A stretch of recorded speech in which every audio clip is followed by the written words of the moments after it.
What is up, my bimbo sluts? You ready for spawn issue number 186? Let's go. The Violator's mind is telling him that this is some sort of trick. It can't be real.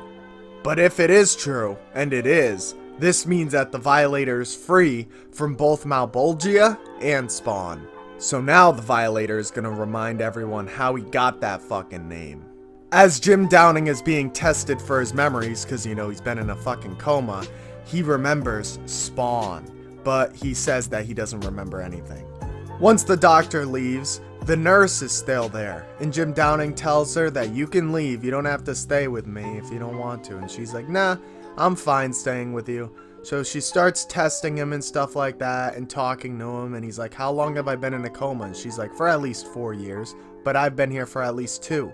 He asks her what his name is, and obviously she says Jim Downing. So yeah. We then move on to this man asking another man about his professional talent that he supposedly has. Now, it's not an actual talent himself, it's a fucking, you know, like a talent, like an actor or whatever. They make a deal for the perfect guy, he tells him he's gonna love him, and then that's it. Later that night, Jim Downing is sleeping on his bed, and the nurse is sitting beside him. Now she knows this isn't the same as him being in a coma, but she still wants to pray and talk with him anyway. So all of these years, she pretty much has been talking beside him, telling her his problems, or her problems I should say, you know, all of this shit, just venting out on him, and obviously since he was in a fucking coma, he was listening. So, she has grown attached to Jim Downing, and she honestly, even though it's selfish, doesn't want him to leave.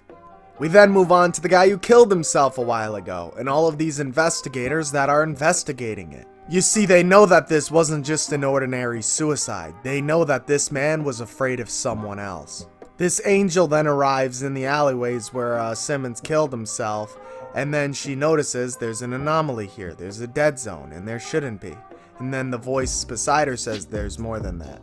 This dead zone isn't an ordinary dead zone where it just removes demons' powers, but it also removes angels' powers as well. We then move on to this zombie-looking motherfucker who's on a rooftop, and he says, 3 minutes. Sarah continues to rant beside Jim Downing's side, and she's a pretty lonely person. I mean, she was always an outcast her whole life. She was adopted. Her life kind of sucked.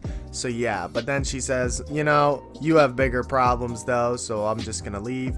And then Jim Downing says, Sarah. He tells her that he is sorry for all her pain.